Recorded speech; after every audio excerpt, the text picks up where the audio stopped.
Conference realignment has its winners and definite losers. Today, we're going to review the big winners in realignment and the key losers over the last 10 years, yes, the last decade, to see if your school is a winner or a loser. Let's jump in.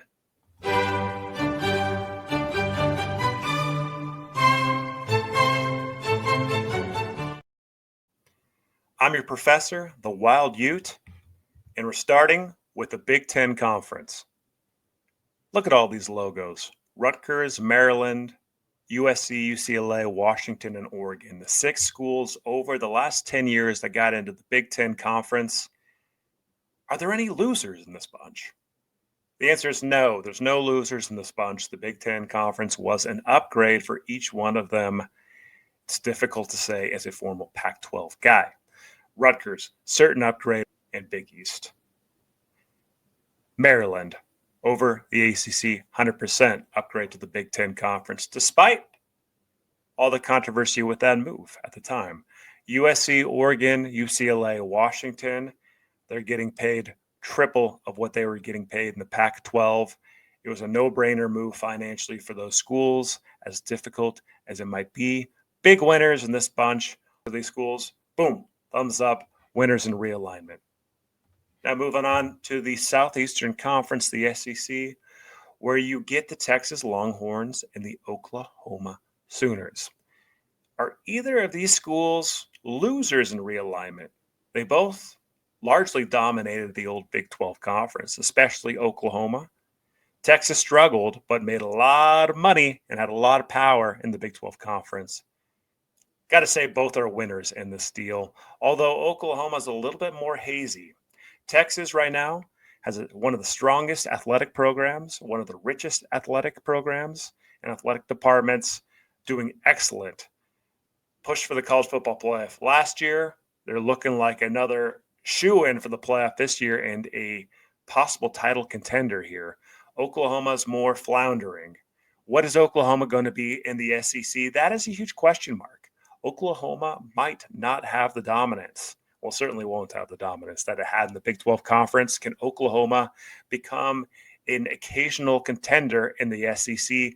To be determined. So, yes, while both schools financially are big winners in the realignment to the SEC, Texas is the biggest winner here, and Oklahoma is a huge question mark on the future success of that program. Can they get it done and win over the likes of an Alabama, Florida, LSU, Auburn, Georgia, and everybody else in the SEC? Now, the Big 12 Conference, this one is interesting. Looking at all of the realignment, the incoming realignment that's come in over the last decade, there's been a lot. UCF, BYU, Colorado, Arizona, Cincinnati, Houston, Arizona State, Arizona, and Utah. Starting with UCF, the Knights, clear winners, made the move from the American Conference into the Power Four, 100% a winner. No doubt about it. BYU, independent before, going into the Big 12 Conference, floundering as an independent, very hard to make it as an independent. And now they found footing, stable footing in the Big 12 Conference, turning that program around. Winner, big winner. Hey, you. Yeah, you. Subscribe now so you don't flunk your next in-depth stats analysis and realignment course. Ace your college football game with me as your professor. Colorado. This is when it gets interesting here, looking at the four corners moves and evaluating each one of them. Is Colorado a winner moving from the Pac-12 to the Big 12?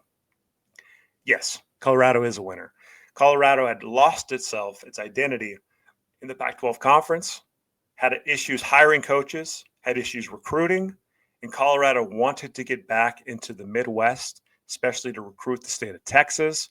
A lot of the CU fan base really wanted to make this move and get away from the Pac-12 to get back to the glory days of the Big 12 before they made the move in realignment to the Pac. So Colorado is a winner. The Arizona Wildcats. The Arizona Wildcats are one of the key Pac-12 drivers that were trying to make the argument, hey, we need to move from the Pac-12 to the Big 12. And they got it done. Arizona is in the Big 12 Conference right now. Are they better off? It's a wait and see. I don't know that. The Big 12, football-wise, Arizona struggled year one. They had some momentum with Jed Fish in the Pac-12 era. Basketball looks like it's not going to be quite as dominant in the Big 12 as it was in the Pac-12. Academics-wise, Arizona State, and Utah have been the academic profile over the last year. So right now for Arizona, I don't know. I don't think it's definitive if this was a good move or not. Now, Arizona State. Arizona State, they won the Big 12 conference in football year one after struggling for so many years in the Pac-12. Are they better off? No.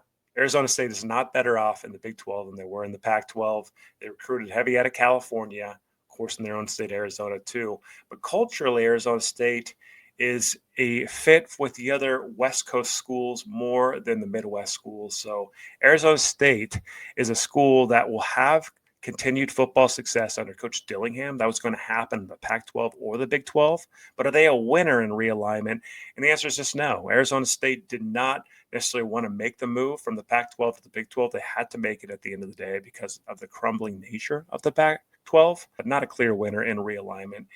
Utah Utes. My Utah Utes are a loser in realignment. The Big 12 has been rough for the Utah Utes. Utah recruited heavy out of the state of California. Those recruiting pipelines have dried up. We got heavier now in the state of Texas. The academic profile, too, has declined a little bit since joining the Big 12 and not being affiliated with the likes of Stanford, Cal, and other schools in the Pac-12. Utah wants to get its hands and play more California-based West Coast schools in the future. They can turn it around this year if they win the Big 12 conference, but right now Utah is a loser in realignment because of success they had when they got the call up to go to the Pac-12 conference and won it multiple times before they realigned to the Big 12. The Houston Cougars, the Cincinnati Bearcats, easy to say. They both are huge winners in realignment, moving up from the American. Anytime you move up to the Power Four, it's going to be 2 thumbs up. Good job for those programs. Big time winners. We're moving on. Ooh, the Atlantic Coast Conference, Cal, SMU, and Stanford. Talk about some of the biggest winners and some of the biggest losers in realignment. Here you go. Cal, Bears, huge losers in realignment.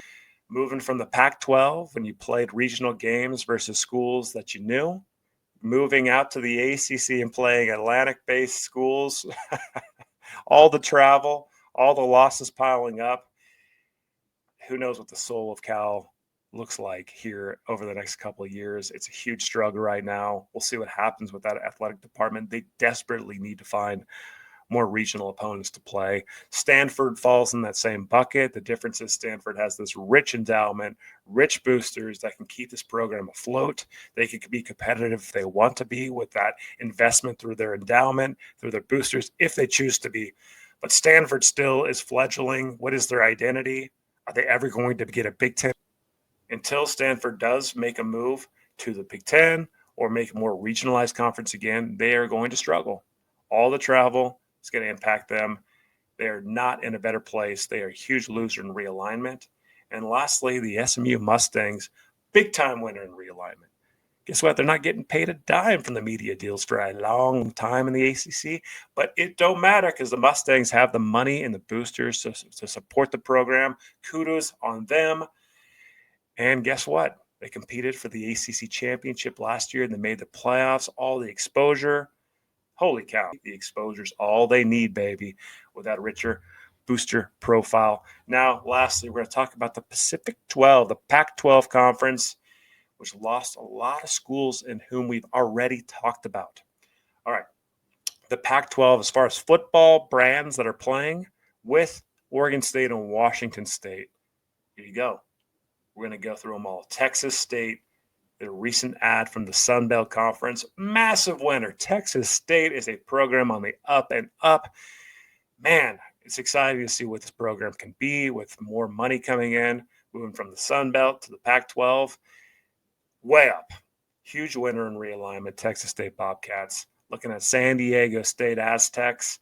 They wanted to make this move a couple of years back when the old Pac-12 was together. It's still a good move. It would have been a better move back then, but San Diego State moving from the Mountain West to the Pac-12 is a good move. The Mountain West is a conference on life support. Who knows if the Mountain West is going to be around in a couple of years? San Diego State needed to get out of that situation to play with better football brands and the likes of those logos that you see right here. Winner in realignment, San Diego State. Utah State winner. Fresno State winner. Colorado State winner. Boise State winner, all for the same reasons. They needed to get out of the old Mountain West, playing Oregon State, Washington State, Texas State now. This is a good football conference. This is the best outside of the Power Four. All of these schools are moderate winners in realignment. So, what do you think? Are these the true winners and losers of realignment? Is there somebody that you disagree with? If so, drop your comments below. Hit the like button, subscribe to the channel for more realignment news analysis. Class is dismissed.